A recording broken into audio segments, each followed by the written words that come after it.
नमस्कार दोस्तों, हरिभूमि टीवी पर आपका स्वागत है। मैं हूं मनोज वर्मा। आज हम आए हैं उद्योग नगरी पानीपत में। उद्योग नगरी ही है पानीपत, लेकिन आजकल जो यहाँ के उद्योगों की हालत है वो काफ़ी ख़राब है। ख़राब इसलिए है क्योंकि समय पर गैस नहीं मिल पा रही है। पीएनजी गैस का दावा किया जा रहा है कि पीएनजी गैस उद्योगों को दी जा रही है, लेकिन वो भी 80% ही दी जा रही है। 20% पीएनजी गैस भी प्रभावित है। एलपीजी गैस तो बिल्कुल नहीं मिल पा रही है। अभी जो आप तस्वीरें देख रहे हैं, ये एक फैक्ट्री है, डाई की फैक्ट्री है, लेकिन गैस की कमी के कारण, ईंधन की कमी के कारण ये मशीनें पूरी तरह बंद पड़ी हैं। यहाँ जो मज़दूर काम करते थे वो खाली घर बैठे हैं। घर में भी उनको गैस नहीं मिल पा रही है, तो इसलिए पलायन हो रहा है। ऐसी जो फैक्ट्रियाँ हैं वो पानीपत में, जो पानीपत के आसपास के जो एरिया है ना, उनमें बताया जा रहा है कि करीब 200 से 225 फैक्ट्रियाँ ऐसी हैं जो बंद पड़ी हैं, जो गैस के कारण बंद हुई है। और अगर अंदाज़ा लगा जाए तो एक फैक्ट्री में कम से कम 500 मज़दूर होते हैं। 200 ही फैक्ट्री लगाएं हम, 200 ना लगाएं। अगर 500 मज़दूरों का रोज़गार गया है, 500 फैक्ट्रियाँ बंद है, तो करीब 1 लाख मज़दूरों का रोज़गार चला गया है। वो पलायन को मजबूर हैं और कुछ लोग पलायन कर भी चुके हैं, क्योंकि घरों में भी खाना पकाने के लिए गैस नहीं मिल पा रही है। अभी हम आपको दिखाएंगे फैक्ट्री में कौन कौन सी मशीनें हैं। ये देखो ऊपर वहाँ पे वो बॉयलर है, वो बॉयलर भी पूरी तरह बंद पड़ा है, ईंधन नहीं मिल पा रहा है गैस के कारण। ये एग्रो वेस्ट है सामने, इससे ये विकल्प है एक गैस का जो पहले था। सरकार ने एग्रो वेस्ट और जो गैस का ना 2 विकल्प दिए थे, तो कुछ फैक्ट्रियाँ एग्रो वेस्ट पे शिफ्ट हो गई थी कोयले से, और कुछ फैक्ट्रियाँ गैस पे शिफ्ट हुई थी। जो फैक्ट्रियाँ गैस पे शिफ्ट हुई थी, आजकल वो फैक्ट्रियाँ बंद हो चुकी हैं। सरकार ने युद्ध, जो ईरान, अमेरिका और इजराइल का जो युद्ध था, वो युद्ध शुरू होने के 3 या 4 दिन बाद ही जो फैक्ट्री संचालक है, इनको अल्टीमेटम दिया था कि गैस सप्लाई नहीं की जाएगी जब तक हालात काबू में नहीं आते हैं। उसके बाद जब तक उनके पास विकल्प था, जब तक वो था, स्टोर था ईंधन, तब तक तो वो चली, लेकिन अब करीब 1 महीने से सभी फैक्ट्रियां बंद पड़ी हैं। पानीपत में फैक्ट्रियों के हालात कैसे हैं, इसको लेकर हरियाणा एनवायरनमेंट मैनेजमेंट सोसाइटी के प्रदेश अध्यक्ष हैं भीम राणा, और पानीपत डायर्स एसोसिएशन के लंबे समय तक अध्यक्ष रह चुके हैं और फिलहाल एडवाइज़र भी हैं। तो उनसे बात करते हैं। भीम राणा जी हमारे साथ, तो हमारे साथ हैं हरियाणा एनवायरनमेंट मैनेजमेंट सोसाइटी के प्रदेश अध्यक्ष भीम राणा जी, और पानीपत डायर्स एसोसिएशन है वो इनके अध्यक्ष भी रहे काफ़ी लंबे समय तक, और फिलहाल एडवाइज़र भी हैं।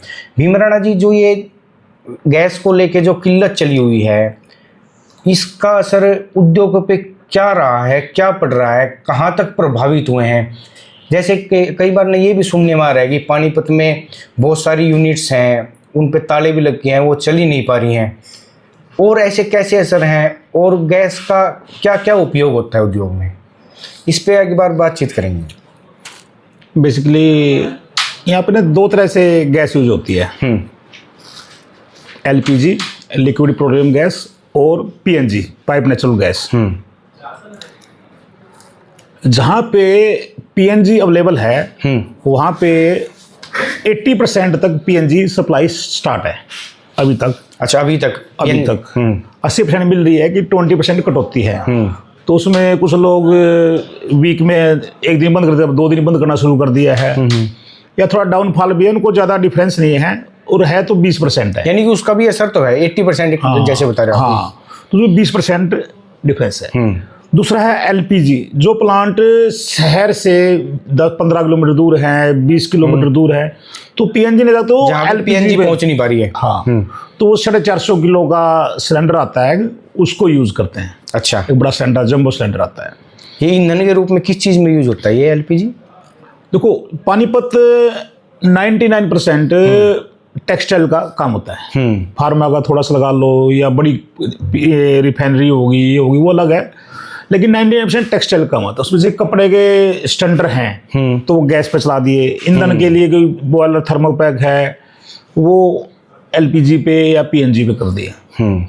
तो जो हो प्लांट, जिस पॉइंट पर है मैं पुराने पे, कि जो प्लांट शहर से दूर है, वहाँ पीएनजी अवेलेबल नहीं है, पाइप गया नहीं है वहाँ तक, तो एलपीजी पे करते हैं, तो उनका तो प्लांट बिल्कुल बंद है, कोई एलपीजी नहीं है उनके पास। एलपीजी पहुँच ही नहीं पा रही है। एलपीजी गवर्नमेंट ने मना ही कर दिया नोटिस दे दिया, मैं नोटिस भी है मेरे पास पड़ा हुआ है कि अभी आपको एलपीजी नहीं मिलेगी। ये कब दिया है सर? मतलब जो स्टार्ट हुआ उसके 2-3 दिन बाद नोटिस मिल गया था और उसके बाद एलपीजी मिली ही नहीं। अच्छा, युद्ध स्टार्ट होने के 2-3 दिन के बाद ही? हाँ। यानी कि 1 महीने के आसपास ही लगा लो आप। हाँ, मोटा मोटी 1 महीना। तो उस दिन से ही वो प्लांट हाँ। बिल्कुल बंद है और जब तक एलपीजी की सप्लाई पूरी नहीं होगी तब तक वो प्लांट चल भी नहीं सकता। अच्छा, ये तो शहर से बाहर के प्लांट की बात करें, कितने प्लांट होंगे पानीपत में ऐसे? देखो लगभग उनकी संख्या में 200 से 250 बड़ी बड़ी फैक्ट्रियां। अच्छा, जो शहर से दूर है ना वो बड़ी फैक्ट्रियां हैं। शहर में तो फिर छोटी है, कोई 200 मीटर में बैठा है, कोई 1000 मीटर में बैठा है, कोई 1500 में बैठा। लेकिन जो बाहर है वो बड़े प्लांट है, कोई 6 एकड़ में है, कोई 10 एकड़ में है, कोई 12 एकड़ में। जो बड़े बड़े प्लांट है, जो बड़ी प्रोडक्शन देने वाले हैं, जो 20,000 किलो रोज माल तैयार करते हैं, वो प्लांट बनना है 200 के आसपास। अच्छा, ये तो खाली आप पानीपत के बता रहे हो। हाँ, एलपीजी गैस नहीं मिलने के कारण पानीपत के आसपास, जो पानीपत के बाहर जो बड़ी फैक्ट्रियां हैं, वो 200 फैक्ट्रियां बंद पड़ी हैं इस टाइम। हाँ, करीब 1 महीने से। हाँ। अच्छा, ये जो 200 फैक्ट्रियों में मजदूरों की हम बाद में बात करेंगे। अच्छा, अब इसके अलावा शहर में क्या, जो इंडस्ट्रियल एरिया है, इनमें क्या असर है?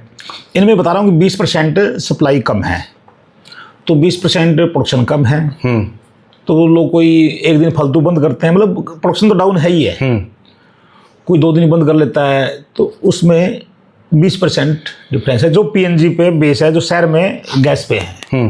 तो वो कौन कौन सी फैक्ट्री है जी? क्या क्या काम उनमें होते हैं? डाई की होगी, टेक्सटाइल की होगी है? हाँ, देखो डाइंग भी टेक्सटाइल का ही पार्ट है। उसमें कपड़ा फिनिशिंग की होगी, हाँ। कपड़ा डाइंग की होगी और उस पर रेजिंग होगी, शेयरिंग होगी। बहुत लंबा प्रोसेस है, वो सारा गैस से चलता है। पुलिस भी आजकल गैस पे चलते हैं, पहले बिजली महंगे पड़ते थे, मतलब बिजली एनर्जी ज़्यादा लगती थी, तो वो सब लोगों ने गैस पे कन्वर्ट कर दिए थे, तो वो सब इंडस्ट्री बंद है। अच्छा, इसके बारे में भी हम आपसे बातचीत करेंगे, ये गैस पे कन्वर्ट कैसे हुए हैं। इससे पहले एक बार हम बात करें तो जैसे 200 से 250 यूनिट आपने खाली यहाँ की बताई है पानीपत की, एक बड़ा हब है पानीपत इंडस्ट्री का। इनमें मजदूरों पे क्या असर पड़ा है? क्योंकि 200 सवा 200 के आसपास फैक्ट्री बंद होना एक बहुत बड़ी बात है। देखो, इसके मैं 2 तरीके से लेता हूँ, एक डायरेक्ट, एक इनडायरेक्ट। मान लो एक मैं आपको बता रहा कि जो 200 इंडस्ट्री है वो सारी बड़ी बंद है। हाँ जी। जो कोई 20 टन रोज बनाती हैं, 30 टन रोज बनाती हैं, तो किसी फैक्ट्री में 500 से कम वर्कर नहीं है। हाँ, वही तो वो आज घर बैठा है। उसके साथ में जो मान लो कपड़ा लिया, कोई सिलाई करने वाला है, कोई इसको पीस तैयार करने वाला है, कोई पैकिंग का है, तो वो भी एक फैक्ट्री से अलग जो बाहर जो इंडायरेक्ट है, जो वर्क करवाते हैं, तो वो उनके काम भी बंद है। तो काफ़ी लेबर इससे दिक्कत में है। उसके फिर ईद आ गई, जो वर्कर मोमडन वर्कर था वो चला गया। अब बंगाल का इलेक्शन है, काफ़ी वर्कर भाग जाएंगे। बिहार का इलेक्शन था तो यहाँ से ट्रेन की ट्रेन गई, आपको पता ही होगा। हाँ। ट्रेन भर के बिहार के इलेक्शन में ऐसे गई थी, फिर वापसी अब तक आई हैं। अब बंगाल के इलेक्शन आए तो बहुत लोग इलेक्शन में चले भी जाएंगे, क्योंकि जो खाली है वो बैठ के क्या करेगा। हाँ, वो गैस तो मिल ही नहीं रही है, फैक्ट्रियाँ बंद पड़ी हैं। इसके साथ प्रॉब्लम, लेबर के साथ एक और बहुत बड़ी प्रॉब्लम है। जो लेबर भाग रही है, लेबर की एक बहुत बड़ी समस्या आ रही है, आनी शुरू की, और अगर लड़ाई 1 महीना और चली तो बहुत भयंकर रूप लेने वाली है। अच्छा, ये डर है इनमें? हाँ, डर ये है अगर लड़ाई चल गई, मैं बता रहा हूँ, ये नहीं, अभी भी मेरे पास भी 10 लेबर बैठी थी बाहर। वो क्या करते थे, किसी पे अपना 14 किलो का सिलेंडर है, हाँ, कुछ बाहर सिलेंडर भरवा गए, छोटे छोटे सिलेंडर रखे हुए हैं, भरवा के ले आए, हाँ, और अपना गैस पे काम कर रहे हैं। हाँ। अब उनको एलपीजी नहीं मिल रही, वो घर में वो खाना नहीं बना पा रहे वो होंगे। खाना नहीं बनाए, वो कहते मेरे गैस नहीं मिली, वो खाना कैसे बनाए, खाना कैसे बनाएंगे। हम चल रहे हैं। तो वो बहुत लेबर भाग गई है, और 1 महीना और युद्ध चल गया, तो मुझे लगता है ये गैस की समस्या दूर, वर्कर को कैसे संभालेंगे, ये एक समस्या आने वाली है और आ चुकी है। वापिस बुलाना तो बिल्कुल महाभारत जैसा काम हो जाएगा। गैस कब खुलेगी, कब आएगी। अच्छा, ये तो वर्करों में जो है उनमें डर है कि कहीं, ये तो एक किस्म का ऐसा हो गया जैसे लॉकडाउन जैसा माहौल हो गया है, लोग जा रहे हैं। अभी जैसे आपने बताया लॉकडाउन तो खुद ज्यादा ही भयंकर था। हाँ, सकते गैस नहीं है। हाँ, उसके विकल्प के रूप में आप कब तक करोगे, ये देखने वाली बात है। मतलब मैं तो ये बता रहा हूँ, मेरे घर में 2 सिलेंडर पड़े हुए थे। एक मैंने बुकिंग करके मंगवा लिया, तो वो थोड़ा ना करने का, तो मैंने फ़ोन डायरेक्ट कर दिया, तो हमारा रिलेशन ठीक है। तो फ़ोन आया तो मेरा सिलेंडर आ गया। मतलब कि एक सिलेंडर मैंने घर रखा, 2 मैं अपनी फैक्ट्री ले गया। अपने वर्कर रुके रहे, उनको छोटे छोटे 2-2 4-4 किलो वाले, उनको सबको गैस उनमें तो बांट के आया। अच्छा, इतनी प्रॉब्लम है। हाँ, और घर वालों को मैंने बोला भाई देशभक्ति की बात है, गैस की प्रॉब्लम है तो इंडेक्स पे बनाओ। अगर आप देखोगे मेरे यहाँ गैस चूल्हा नहीं रखा हुआ है, इंडक्शन रखा हुआ है यहाँ भी। अच्छा, पहले गैस चूल्हा रखा हुआ था। पहले गैस रखा हुआ था। अच्छा, तो जैसे आप प्रदेश अध्यक्ष हो राणा जी, तो और किसी जिले से भी आपके पास कोई कंप्लेंट आई हो, या किसी दूसरे जिले के हालात के बारे में आपको पता हो? देखो मैं बताता हूँ, हमारी जो संस्था है Haryana environment management society, Haryana की सबसे बड़ी संस्था है। अगर इनके मेंबरों की आप संख्या बताएंगे तो 4500 प्लस है। अच्छा, और इसके मेंबर इंडस्ट्री मेंबर है, इसकी कोई बंदा मेंबर नहीं है, बल्कि 4500 इंडस्ट्री ऑल ओवर हरियाणा की हमारी मेंबर है। चाहे गुड़गांवा हो, फरीदाबाद हो, जगाधरी हो, अंबाला हो, सारे उसमें है। कमाबोस यही पोजीशन सोनीपत में भी है, फरीदाबाद में भी है, बहादुरगढ़ में भी है। देखो गैस की प्रॉब्लम है। रोहतक में भी हमारी बात हुई थी, रोहतक में बता रहे हैं प्रॉब्लम है। रोहतक में हमारे मेंबर है। हाँ। वहाँ भी है। एलपीजी की प्रॉब्लम तो सब जगह ही है थोड़ी बहुत। चाहे घर में, बल्कि थोड़ा सा डर खत्म हो रहा, लोगों को मिलने हो, स्टैंडर्ड शुरू हो गए, घर वाले में थोड़ा सा अब पेशेंस आ रहा है। लेकिन इंडस्ट्री में तो जब मिल ही नहीं रही तो प्रॉब्लम है। इंडस्ट्री में ज़्यादा भी तो चाहिए ना। हाँ, ज़्यादा चाहिए। और पीएनजी सब जगह 80% की मिल रही होगी, जहाँ तक मुझे पता लग रहा है कि 80% की सप्लाई पीएनजी की मिल रही है। तो वैसे अगर आपके पास कोई ऐसा आंकड़ा है कि कितनी एलपीजी चाहिए, खपत कितने की होती होगी? मोटा मोटी एक फैक्ट्री में लगभग 2 टन गैस रोज चाहिए 2 टन गैस। लगभग 200 इंडस्ट्री बंद है, तो आप अंदाजा कैलकुलेट हो जाएगा। अच्छा, इसको लेके आप सरकार से मिले हो या किसी प्रतिनिधि से मिले हो, या तैयारी है मिलने की? क्योंकि सरकार मिले हैं सर, गैस की सुविधा के लिए हमारा प्रतिनिधि तो अभी उसे, जो हमारे सेंटर के मिनिस्टर हैं और हमारे एमपी भी हैं, ये मनोहर लाल खट्टर जी, उनसे मिले थे। उन्होंने बोला भाई देखो थोड़ी युद्ध की स्थिति है, इसमें हम भी क्या कर सकते हैं, और जैसे ही ठीक होता है आपको अवेलेबिलिटी करवाते हैं। युद्ध है और पहले घरों में देनी जरूरी है इंडस्ट्री को, बाद में। तो उन्होंने ऐसा समझाया हमारे को, हमें भी लग रहा था कि शायद वो ठीक ही कह रहे हैं, तो हमने भी कुछ ज़्यादा इसमें। अच्छा, जो मनोहर लाल जी उनको ये कहना था भाई जो घरेलू है ना, जो घरों में है, पहले वहाँ सप्लाई करनी जरूरी है। इंडस्ट्रीज होगी, होटल ढाबे हो गए, इनमें भी दिक्कत तो है ही। हाँ, तो इनमें सप्लाई फिलहाल रोक दी गई है। हाँ, इंडस्ट्री में तो रोक दी, शायद ढाबों को तो कमर्शियल मिल रहे हैं। हाँ। लेकिन काफ़ी महंगे मिल रहे हैं बता रहे हैं वो भी। हाँ, वो तो जो चीज़ थोड़ी कमी हो जाए उस पर थोड़ी ब्लैक तो हो ही जाती है।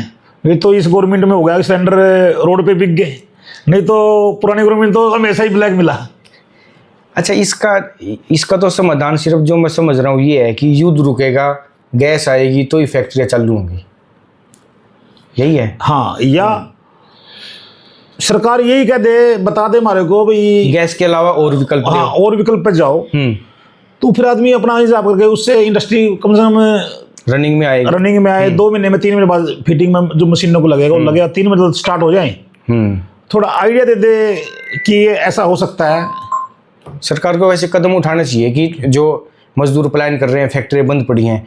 अच्छा, सरकार का भी तो नुकसान है ना, जीएसटी का, टैक्स का, सभी चीज़ों का नुकसान तो है ही।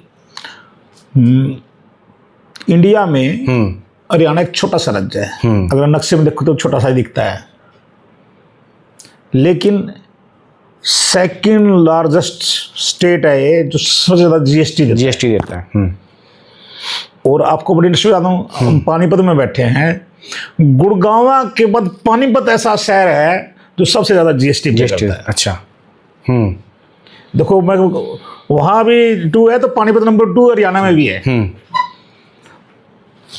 और आपको गहराई में ले जाओ, मैंने बताया था कि यहाँ पे 99% इंडस्ट्री टेक्सटाइल की है। हाँ, टेक्सटाइल उद्योग है, पानीपत तो मसूरी टेक्सटाइल नगरी के नाम से। वर्ल्ड में अब तो बहस का मुद्दा नहीं रहा, गूगल पे 2 मिनट में आप चेक कर सकते हो। हाँ। लगभग 30% सर्विस टेक्सटाइल, जो टेक्सटाइल से मिलती है। टेक्सटाइल से मिलती है। एग्रीकल्चर के बाद सबसे ज़्यादा जो प्रोवाइड टेक्सटाइल करता है। अच्छा, लगभग सभी देशों में तो पानीपत से ही टेक्सटाइल के प्रोडक्ट जाते होंगे ना? ऑल ओवर वर्ल्ड जाते हैं। ऑल ओवर वर्ल्ड ही तो, हाँ, ऑल ओवर वर्ल्ड की बात पूरे कर रहा वर्ल्ड में जाते हैं, यूरोप में, यूएस में तो बहुत मरा माल जाता है।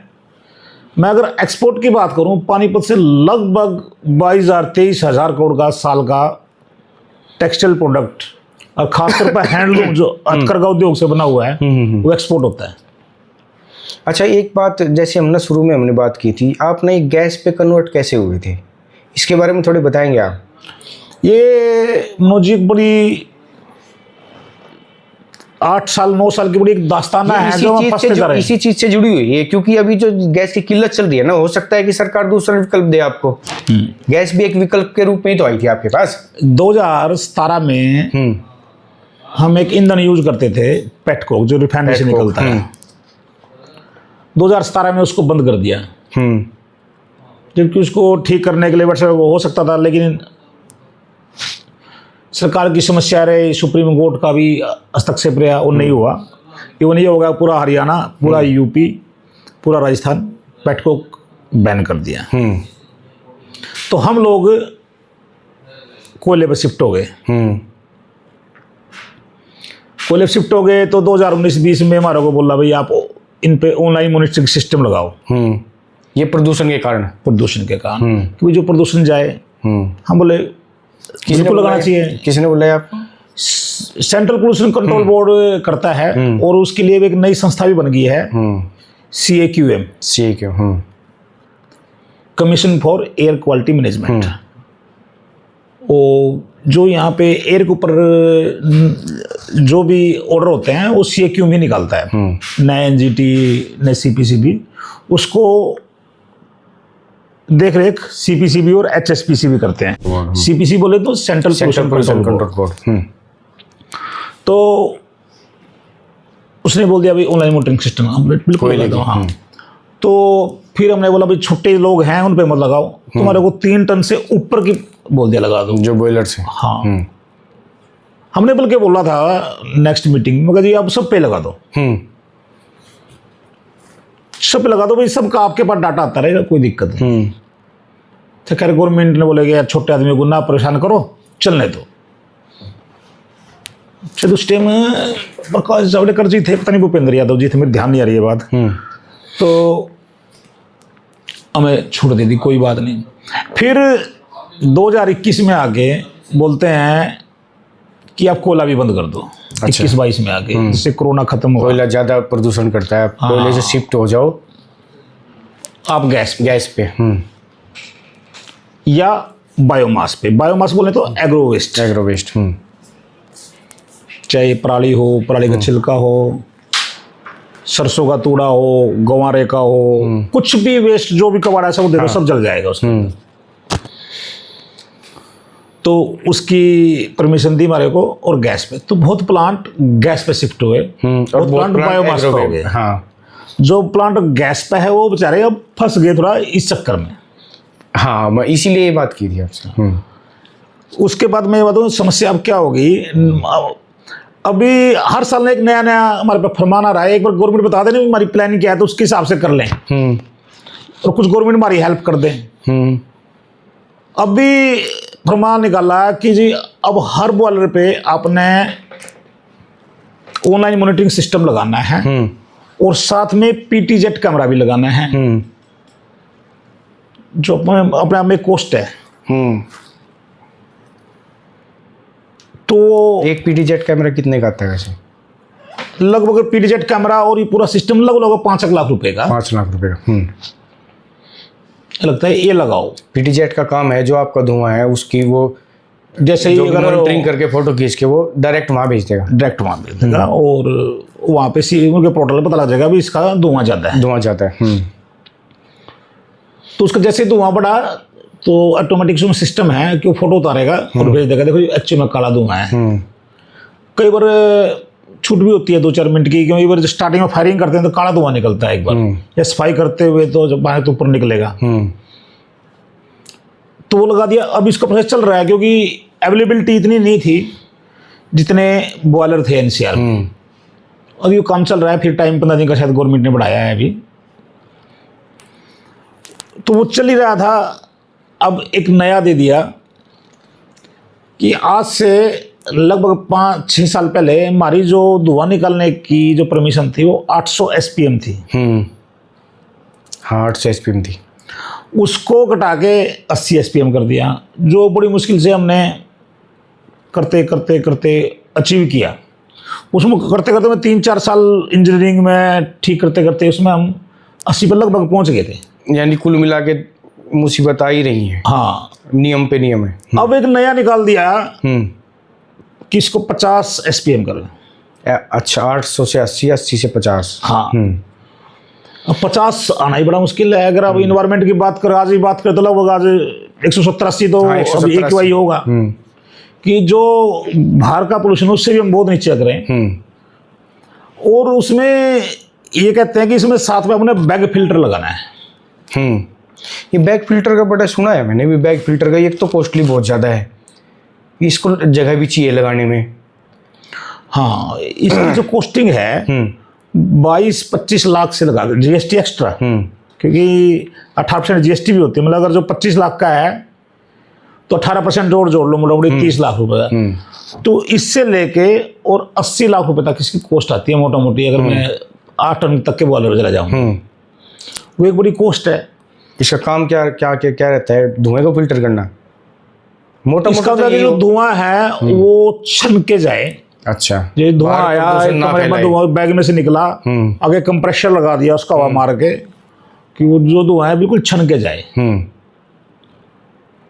और उसकी अपना में कॉस्ट है, बता रहा हूँ मैं, 25 से 80 लाख के आसपास लगभग ये कॉस्ट है। बड़े की उससे बड़ी भी है।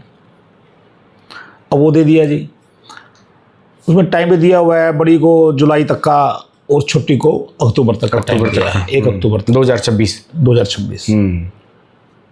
पर मैं कह रहा हूँ गवर्नमेंट को अगर कुछ करना है तो एक बार बता दे। रोज रोज रोज हम चेंज करते जा रहे हैं।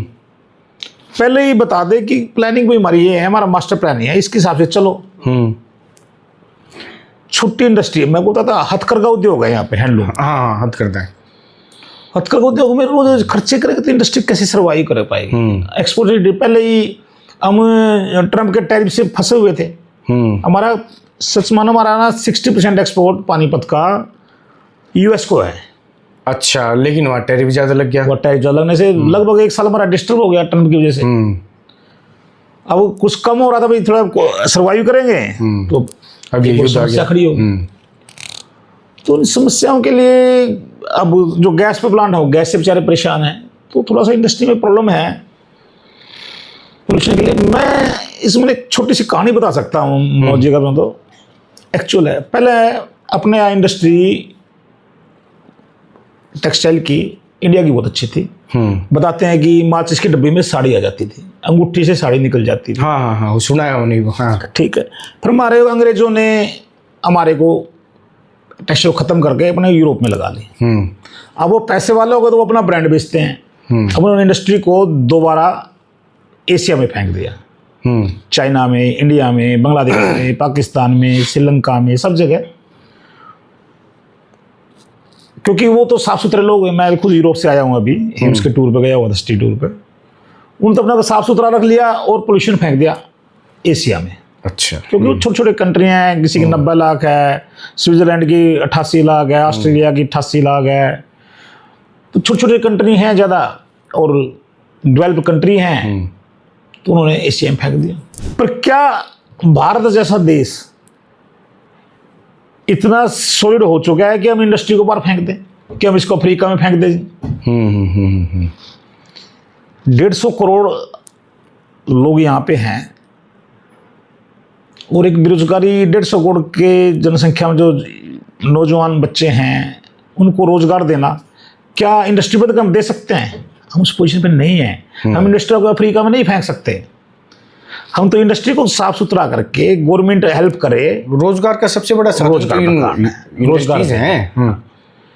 दुनिया के 15% आबादी हम रखे बैठे हैं, तो उनको रोजगार भी देना है। तो इंडस्ट्री हटा दो तो कहाँ जाएंगे? हम यूरोप की तरह नहीं फेंक सकते कि हम अफ्रीका में फेंक देते हैं, चलो भाई हम संपन्न हो गए हैं, हमें पोल्यूशन नहीं चाहिए, अफ्रीका फेंक देते हैं। ऐसा नहीं कर सकते हम। उस पोजिशन में ना हम इतनी डेवलप कंट्री हुए हैं, तो भी इंडस्ट्री को बढ़ावा देना चाहिए। देखो चाइना कहाँ चला गया इंडस्ट्री के और प्रोडक्शन के बेस में। अब आप चाहते क्या हो सरकार से? मेरा तो इंडस्ट्रीज बंद पड़ी हैं, आप पदाधिकारी भी हो प्रदेश स्तर के। मैं तो कह रहा हूँ जो एनसीआर का एरिया ना थोड़ा घटा दिया जाए।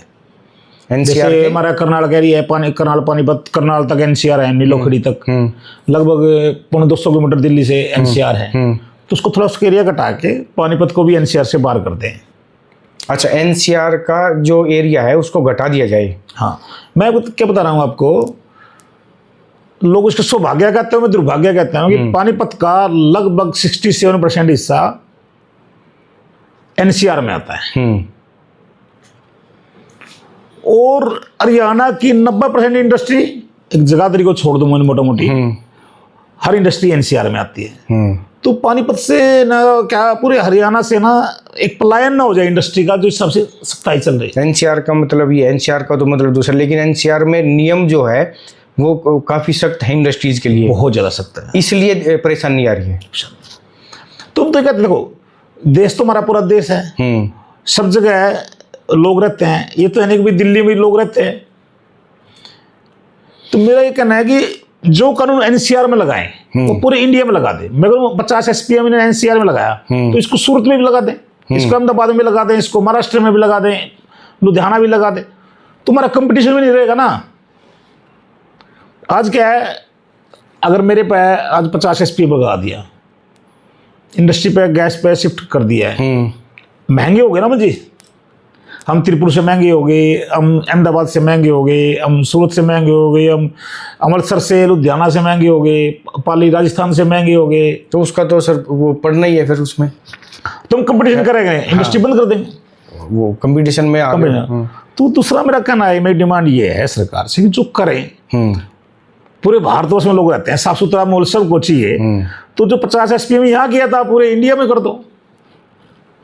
तो वैसे भी हमारा तो नारा है कि पूरे भारत में एक तरह का कानून होना चाहिए, एक नेशन होना चाहिए, तो वो चीज़ की डिमांड है कि पूरे भारत में अंदर आ जाओ।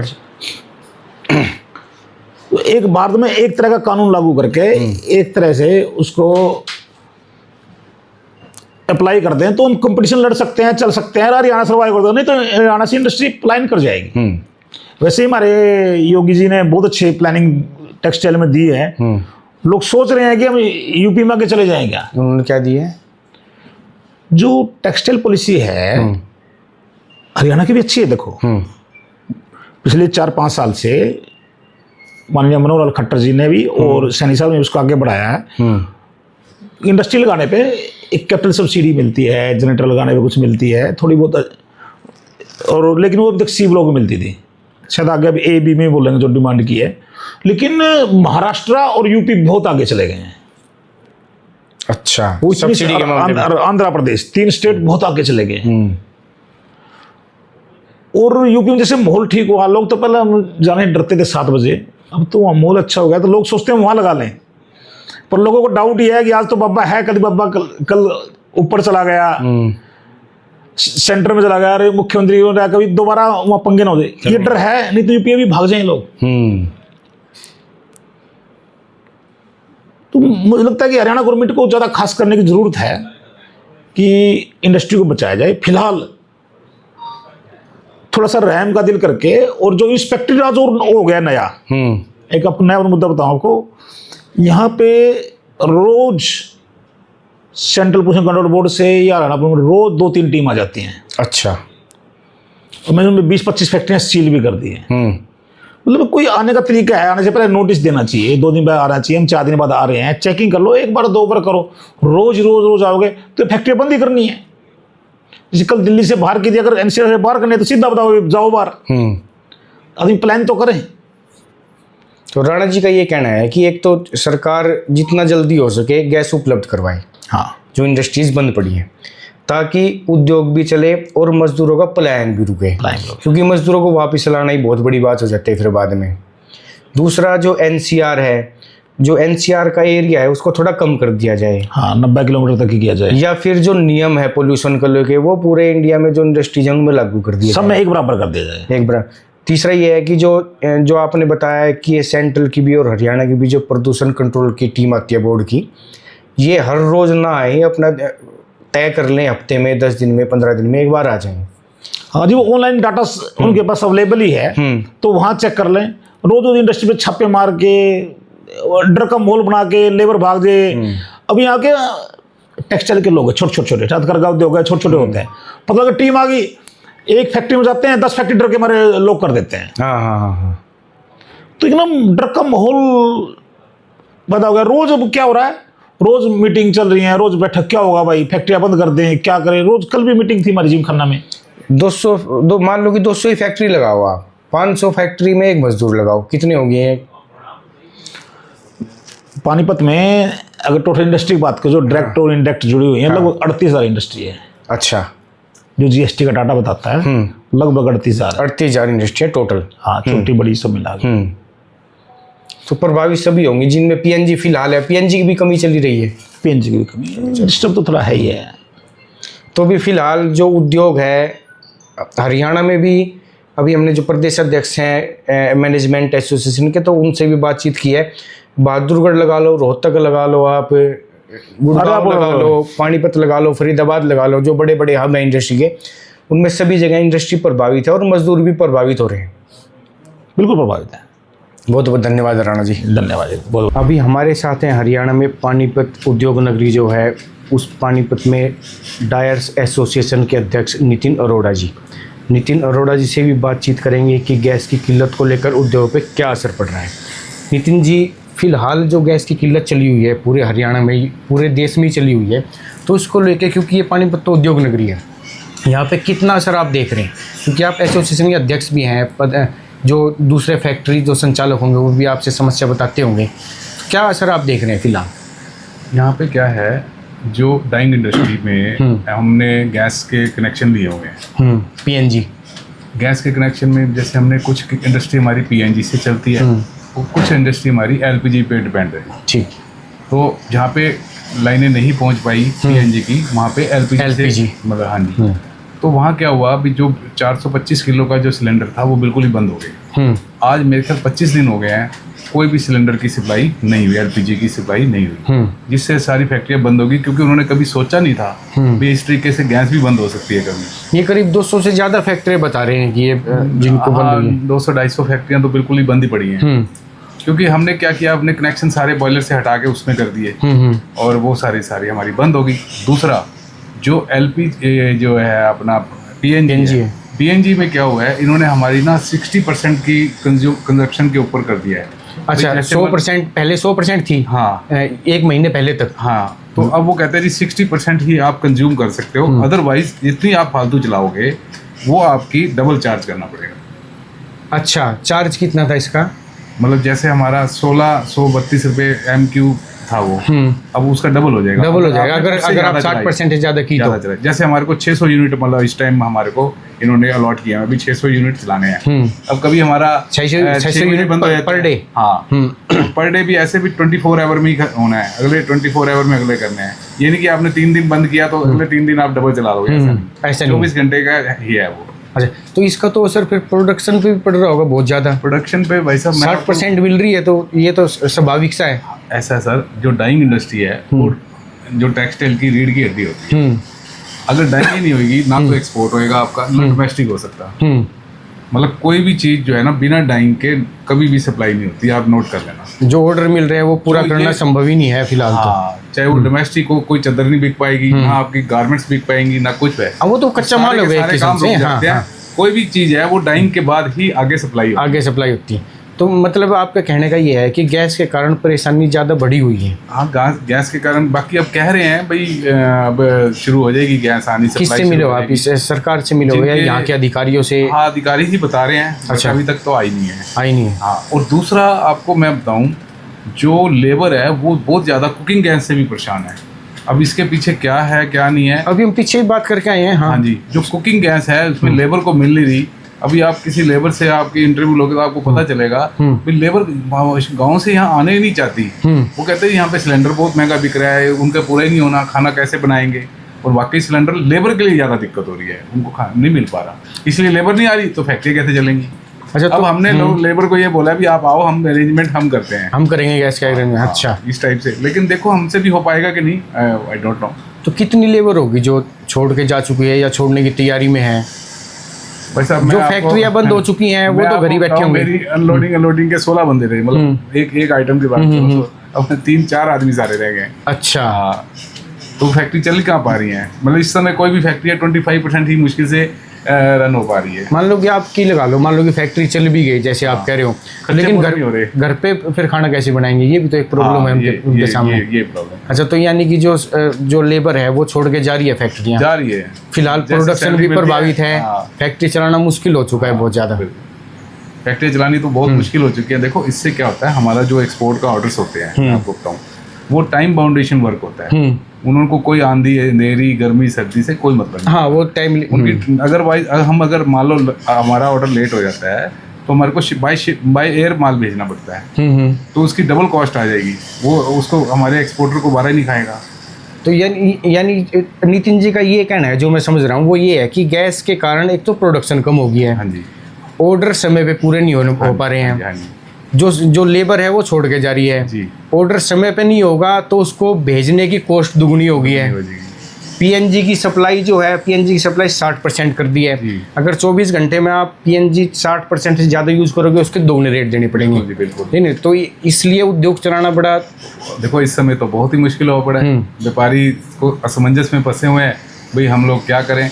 अभी पीछे भी हम लोग केंद्रीय मंत्री श्री मनोहर लाल खट्टर जी से भी मिले थे, भाई गैस की ऐसी प्रॉब्लम है। सीएम साहब से भी हमारी मिलने की तैयारी चल रही है।